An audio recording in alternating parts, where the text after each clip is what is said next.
Hello and welcome back to Blue Tinted Glasses for another special interview with Rob Tanner. I think this is his fourth or fifth time on the channel. So we're going to talk about a few different bits and bobs. Rob, how are you today, mate?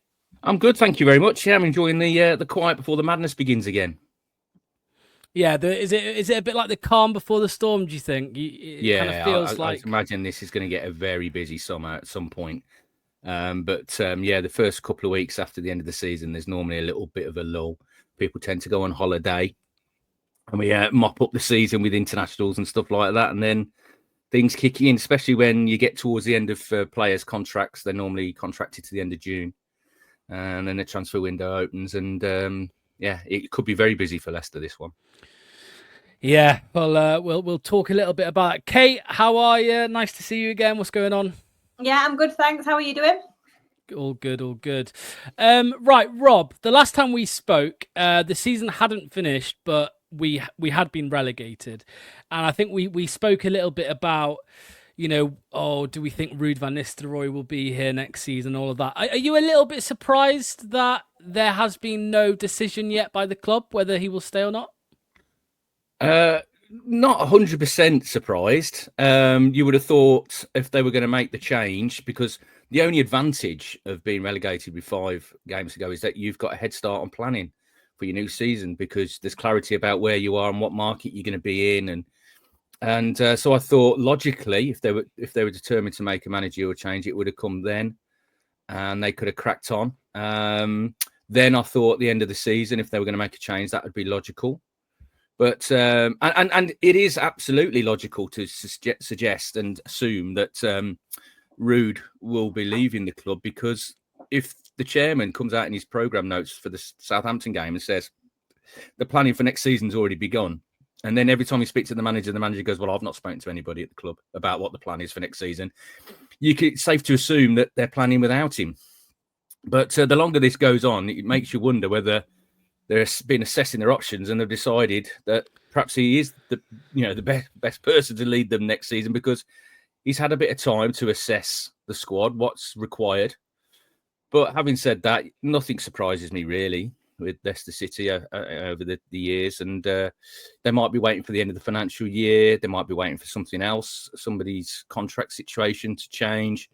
There could be so many other things going on, and it's not just us that are in the dark. It's not just the fans, it's not just the media. People around the club as well, and they want clarity about what's happening next season. A lot of planning's got to take place, a lot of work's got to be done, and we're just in this sort of limbo at the moment. Yeah, Kate, obviously I'll come to you next. I mean, we speak about this quite often, but as Rob said, we were relegated relatively early. And, one positive, like Rob said, you can take from that is that you have got a bit longer to plan. Because I keep seeing people talk about, Enzo Maresca wasn't appointed until the 16th of June. But we were relegated on the very last day that season. It's a little bit different this time around.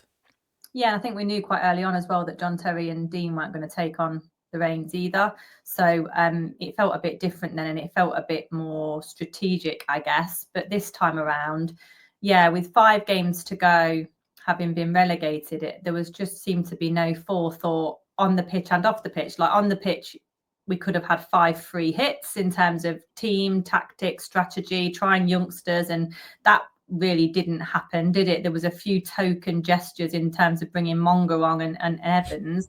But yeah, in terms of whether we're actually planning for next season, there's not a lot of conviction in me that thinks that we are particularly. It feels like, to me, if I'm trying to be optimistic about it, there's perhaps something quite sizable in change happening, and that has to happen before all of the things fall into place. So that might be the optimist in me. The pessimist would say it's business as usual and people are just kept in the dark for far too long. And I think they're just missing a trick, because even a little bit of communication without alluding to what your secrets are or without giving too much information, because they're a public facing company, just to give something would really help people understand a bit more what's going on and just allay some concerns, really, because we feel in limbo a bit, and I don't think that's a nice place to feel. Well, let me ask you this, Rob, about something that Kate just said about change. It may be, the the optimist in us. But last time we spoke, you said there wasn't any indication that there was going to be any major changes at the club, which a lot of fans have been asking for. Is that still the case in your eyes? You don't think, as Kate says, is it business as usual, do you think? Let's address the elephant in the room. You mean John Rudkin? No, I don't think there's anything afoot in terms of change there. I mean, I've been advocating for help for them to appoint somebody else to come in and assist, because that, as I've explained before, I think on your show, that management decision structure has changed completely since Vichai died, and Top has taken on his mantle and overseen everything in terms of King Power as well as Leicester City.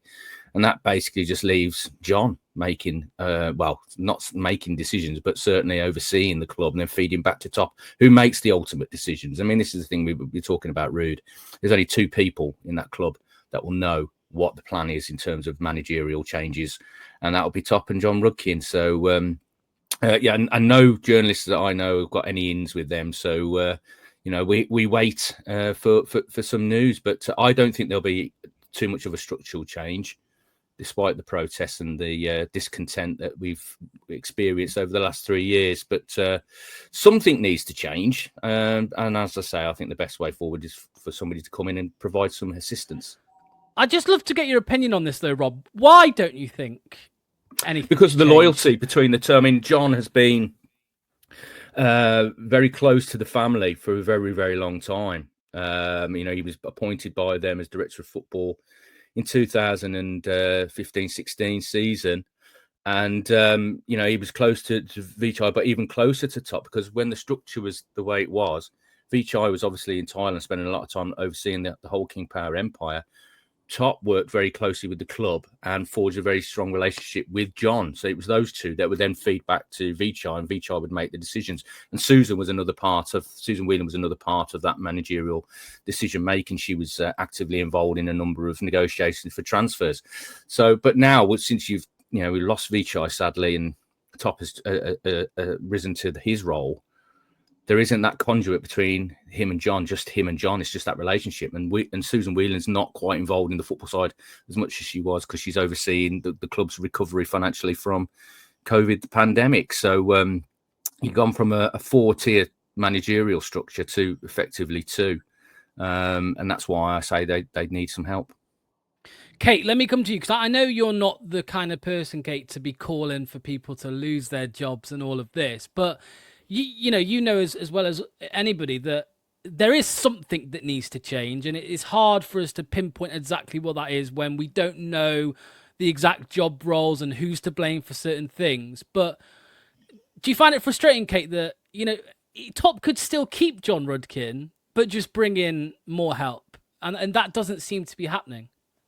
Yeah, I think that's, I don't expect to know what people's in and outs are and their job roles. It's none of my business, quite frankly. I'm a football fan and I pay to go and watch the team play. How they choose to run the business or not behind the scenes, I don't really see it as my opinion to have, because I don't know enough and I've never ran a football club.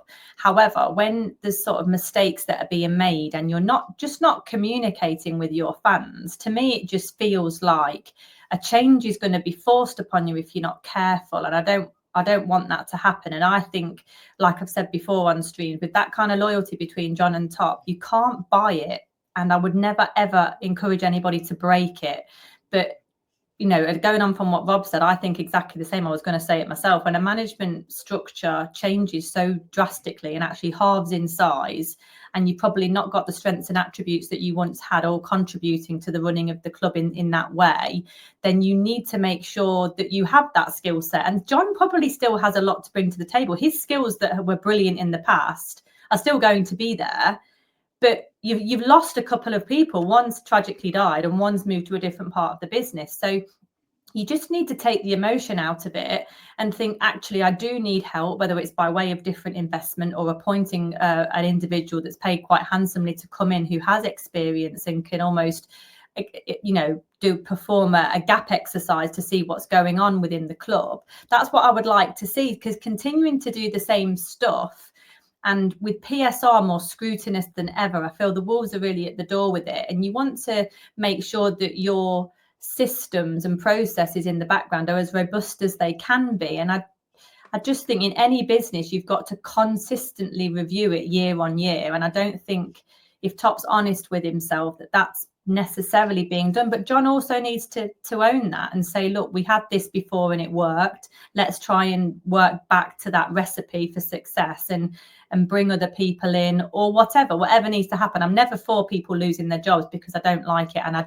couldn't do the job myself, and I don't know what his responsibilities are. But you would argue that his responsibilities have doubled, if not tripled, in size, and I'm not sure he necessarily has the attributes for that because it's been sprung upon him by the unexpected death of Vishai. Yeah, I mean, Kate's right there in terms of one of the big things about this is lack of communication. Yes. I mean, since relegation, there's only been an acknowledgement really in one programme note. There's been no statement from the club. If they communicated more and explained some of the decisions they've made and held their hands up to some of the mistakes they've made as well, then I think there'd be a lot more forgiveness for some of the problems that the club have had, in terms of PSR as well, the mistakes there that have led to this issue. But their mantra seems to be, well, we never spoke publicly. I mean, as I said before, I've only ever interviewed Top. I think last time was 2016 after the title. They said we didn't talk publicly when we were successful, so we're not going to talk when we're not successful. But I think you need to do more communicating when things aren't going well than when things are going well. I mean, that's when you need to explain to your fan base, because they're not customers. Like Sainsbury's. Shoppers in Sainsbury's, there's loyalty to football fans. They have no choice. Once that team is your team, you have no choice but to go back and back and back. And football's such a public sport these days. Everybody's in the spotlight and everything is in the spotlight. So for me, rather than the John Rudkin thing being bandied about a lot, for me, my biggest priority would be to get a comms director in, someone who is great at communication and PR. That is what the club needs on the face of the fans. And that's what I'd like to see, really. Well, they have got a director of comms, a guy called Anthony Hurley, but the decisions to speak publicly are not his to be made. They are literally the irony there is not lost on me. Yeah. But no, he actually is a very good communicator, I've found, but he can't be the public face of the football club. At the moment, the only public face you have of the football club, Leicester City, not all football clubs, is the manager. He's the only one that actually speaks publicly and speaks to the media and speaks to the fans. So yeah, I think that that decision would have to come from Top or John to whether to speak publicly. Okay, I know you're a big fan of I don't know if you saw it, Rob, the Plymouth statement that came out the other day explaining, about how the managers done them dirty basically and left them in a world of trouble. And for me, Rob, like I don't imagine every Leicester, actually I know for sure, not every Leicester fan will accept a statement from the club. And I think back to when we were last relegated, right, that you had that statement, the internal review, which obviously nothing came from. But at least they spoke that year, Rob. In form of a statement. We haven't had that this season. It's crazy. Yeah, well, inevitably, sorry, excuse my English. The die is cast with a section of the fan base that their decisions made up, and whatever you say, you would never change their mind. But there's a large portion, I think, that would probably appreciate some sort of communication from the club, but it's got to be the right sort of communication. I mean, you mentioned there about Plymouth and they're basically throwing the old manager under the bus. Forest, sometimes some of the statements they put out, I go, come on, you're supposed to be a professional outfit here. That's they did the PSR thing, didn't they? Yeah, so I think it's got to be the right sort of professional level of communication. That's why you hire a comms director, though, isn't it? Who can handle PR and knows how to talk in front of the press. Is that not the point? No, well, the comms directors never speak publicly on camera. Ridiculous. I know they don't, but they try to manage the communication internally as well as externally. But then you can't convince somebody who's reluctant to speak publicly, a big figure like John Rudkin or Top, if they're unwilling to do so. And I think a lot of that comes from the Thai culture as well, because they don't have the same sort of media that we have over here. They don't have the same sort of drive to and hunger for news that we have here. So they're pretty much left alone, untouched over there. But here, suddenly, they're being scrutinised and being asked questions of, and I think they find it a little bit uncomfortable. Let's talk about the second elephant in the room, and that is Russell Martin, Rob. Yeah. I've seen you a bit with Jack on the final whistle, and I've spoken to you kind of in a message, but I get the impression it's your opinion that it was never close. He was never, about to sign for Leicester, as we heard. And I mean, from my sources, and not just in the club but outside the club, Russell Martin was always in the running for the Rangers role. And a lot of the noise was coming out from his side, from his camp, because it gives them leverage when negotiating with another club.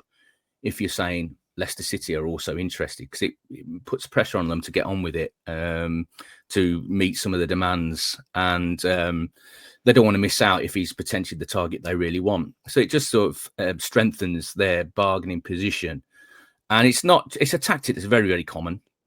It's a tactic that's used a lot in player transfers as well. When Leicester were, qualifying, chasing European qualification every year, the amount of players they would be linked with every summer was just ridiculous, wasn't it? And a lot of that is just agents throwing their name in, because it gives weight to that player's availability and the demand that he may be in. But I from before the Bournemouth game, the last I was told just before the Bournemouth game was that the club hadn't actively met with any candidates to replace Ruud van Nistelrooy at that time. Partly out of respect for Ruud to finish the job. But also I got the impression they didn't really know what they want to do. So they weren't that far down the line, no. And I think if they were seriously considering Russell Martin, I think the reaction of some of the fans at Bournemouth when they chanted his name in a derogatory fashion would have convinced them, if they've got an issue with a section of the fan base in terms of being discontented with the club's decision making, that probably wouldn't be a wise move. Well, Kate, we've been joking, obviously, amongst ourselves over the last few weeks about Russell Martin, saying we've been blinded by his lovely beard and his hair. But are you quite relieved now that that's, because I know your thoughts on the style of football and all of that. Are you quite relieved that's done and dusted? Yeah, I suppose so. I mean, maybe it was a rumor and that's all it ever was, by the sounds of it, that it was never really on the cards in the first place. I mean, it would have been nice to look at. I'm not going to deny that. But apart from that, I don't think the football would have been very easy on the eye for me anyway. And how I feel about certain styles of play that just don't suit the personnel that you've got, I find it really weird. But yeah, I just want something to be concrete. If that's going to be Ruud, I'll be disappointed, but you accept it. But if it's not going to be Ruud, then the clock is ticking. Well, Rob, one of my concerns at the moment, and of course it's all rumours, but we have been linked with the likes of Russell Martin, Sean Dyche, and Danny Roll. And I think there's three managers there, Rob, that are completely different, in pretty much every way. And that would suggest to me that if those rumours are somewhat true, there isn't really a plan. They don't know what direction they're going to go in. Whereas, when we were relegated last time, they wanted to stick with that possession-based football, and they appointed Enzo Maresca. Right now, it doesn't, since Cooper came in and, they kind of backtracked on that, it seems like they don't know what route they want to go down, which is a bigger concern. It's a good point, because if you look at the 5 managers they've had over 3 seasons, they've all been very different. I mean, you go from Brendan, which was quite a high-pressing sort of style, bit more high-octane. Then they went to Dean Smith, a bit more old school. Then they went to Enzo, which was very possession-based, Pep style, and they recruited for that style. Then they get rid of him, bringing Steve Cooper, who again is a bit more like Brendan, wants a lot more pressure on the ball, a lot more athleticism, a lot more running in the team. And then they go to Ruud, which is a mixture of Enzo and Cooper in that he still wants players to press. And I think a lot of the problem is that it was so possession-based in the Championship, they didn't have to do a lot of running because they had the ball. It was the opposition that were doing the running. Then they come into the Premier League and they can't dominate the ball in the same way. And Cooper wants them to be high-octane and really pressure teams. And they didn't have the athleticism to do it effectively. And that's why when they did press, teams were just playing through them too easily, straight down the middle sometimes as well. And I think Rude identified that when he come in, because one of the things he did say to us, and I was quite surprised when he said it in one of the press conferences, that he didn't think the team were fit enough this season to play the style that he wants. I mean, sometimes you've got to go with a manager and commit to that style, get the players in that are going to play and adapt to that style of play. If you're bouncing between managers and they've all got different philosophies, and you've got the same group of players because you can't move them on because of their contracts, that's a recipe for disaster. So I hope now there's some stability. And if they decide it's going to be Rude, stick with him and give him the players that play the way he wants. Then we can judge him. That comment you said there, Rob, about what he said about the fitness of the squad. Correct me if I'm wrong. I think that was like April. Yeah, surely he could have improved. It's very difficult. That is what pre-season is for, to get that in the bank, the fitness in the bank. Because once you're into the season and you're playing game after game, I mean, for example, say they've got 2 games in a week, which they did a lot in the Championship. You play Saturday, you've got your recovery day Sunday, maybe your day off Monday, back in for Tuesday for your game, or you might do your prep Monday for a Tuesday game.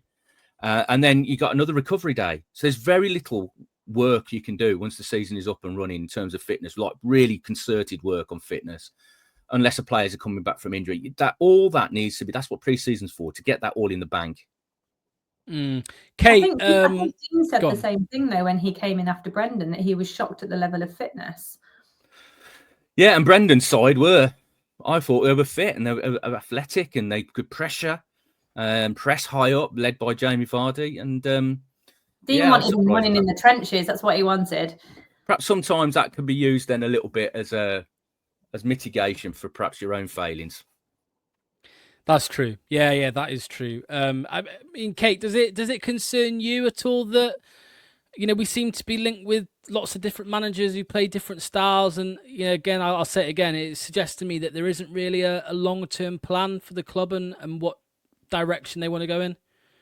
Well, all of those links are nothing to do with the club. They're just people that have been circulating things in rumours. So that's not club links. That is chat links and Twitter links and everything else. So some of it may have some legs because they may well have been spoken to or had a phone call. I don't know. But in terms of the club at the minute, and the truth of the matter is that it looks to be inaction. The silence is fairly deafening at the minute, because to not even talk about relegation, which is factual and it's happened, and there's no rumours about it, is just quite poor, really. So it feels like it's a bit of a mishmash, because they're rumours that are generated by others outside of the club. But you just want to learn the lessons from the past and try and control what you can control. And you need to properly assess what players you've got and are going to keep, and what the squad's looking like next year.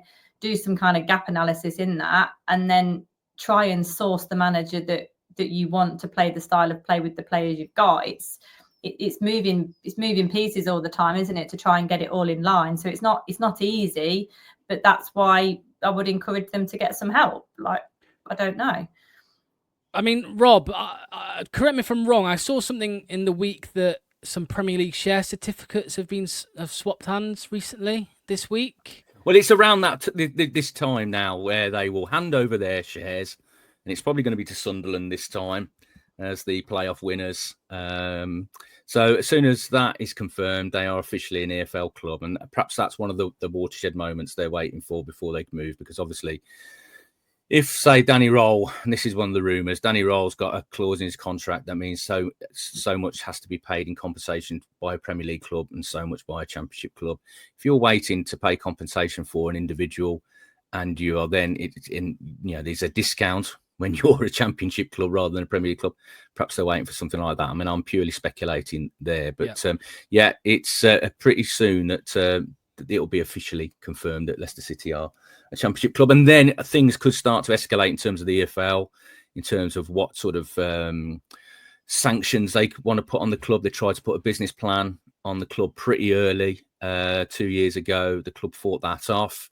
But I think the EFL are pretty determined to ensure that they don't come into this season with a £107 million budget, which is 30 million more than any of their rivals, which was the case 2 years ago. I don't think Leicester will be allowed to do that. And I don't think that's viable as well for Leicester to carry on like that either. Yeah, I mean, as days go on, Rob, I think there's quite a bit of concern from Leicester fans that we might be waiting until the end of which is the end the of June. accounting period, which is the end of June, and I think a lot of people, I'd guess most people think that is way too late Well, they've to be been in making for managerial. pre-season testing on the 30th of June. So, by the end of this month, they're back in for pre-season. So you'd want the manager in place by then who's going to Do you lead you think if forward. it, I was going to say, do you think if it got to that point, you are better off just sticking with Ruud van Nistelrooy at that point? There's a part of me thinks that now. I know, Kate doesn't. You're not a big Ruud fan, but he's. I know. Normally, 17 defeats in 19 games. A manager's position is completely untenable in those circumstances, and to go so long without even scoring a goal. But I just don't like this constant chopping and changing of manager. It just doesn't lead to any sort of sustained success.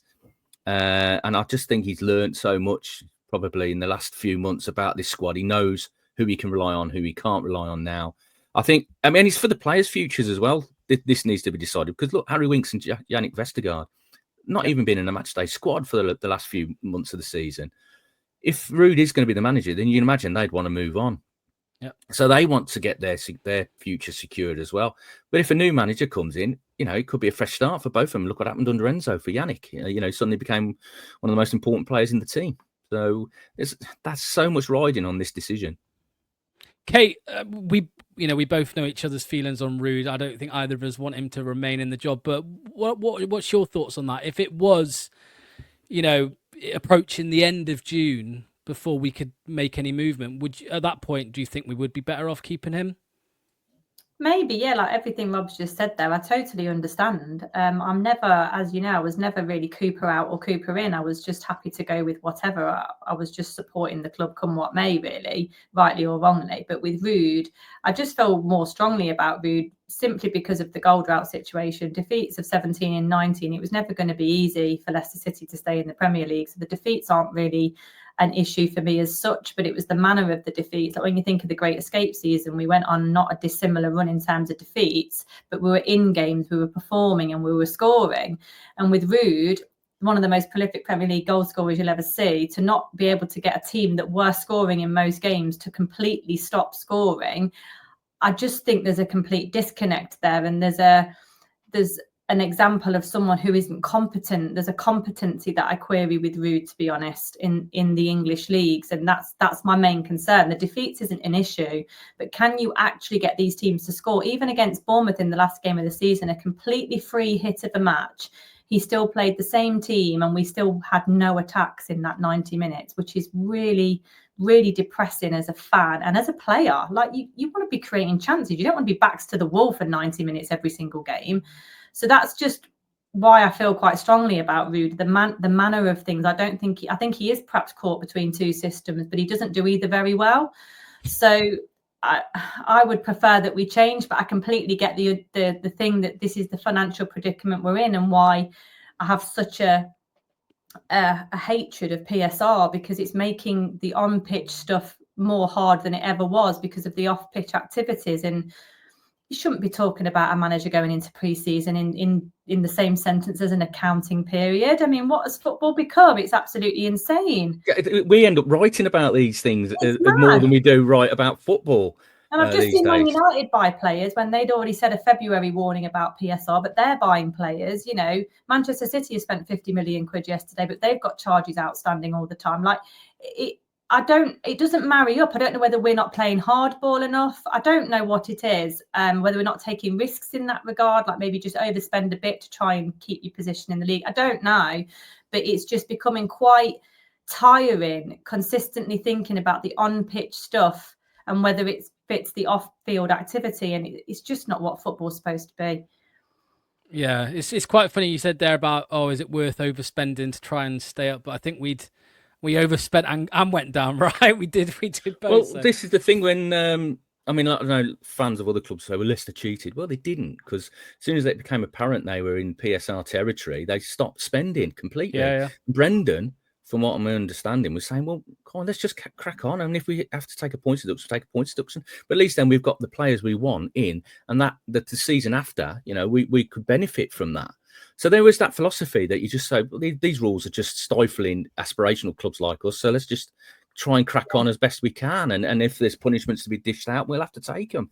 But they did pump the brakes, and that's where this is all stemmed from. And then that season, the spiral of negativity, the 8th biggest budget finishing 18th.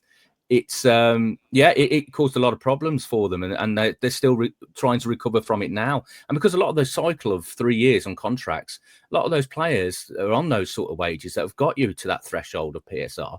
They're still there at the club. Yeah. So it's very difficult to rein that in, and because you can't move players on and on good money, because they're not going to want to go for less money. They've got to look after their families and their careers. But also, clubs aren't going to be offering them that, and they'll be put off by their demands as well. So it's very hard to move players on. Well, let's end it with this. So, as expected, Rob, with the news of the the PSR charge against Leicester City for 23-24, there's a lot of people writing about how many points it might be. What have you heard it could be? I heard you on Jack's mention, that you'd heard little bits from other people, but yeah, what do you expect it to be?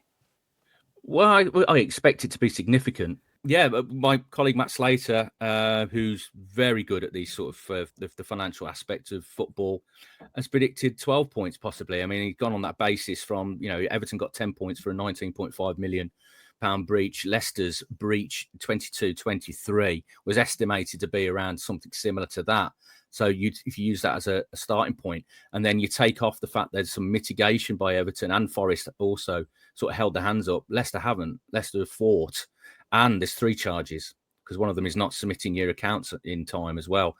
And the fact there's aggravation from Leicester. They've caused them a lot of problems. They've challenged their rule book and exposed it as being poorly written. It shouldn't cost the points though, should it?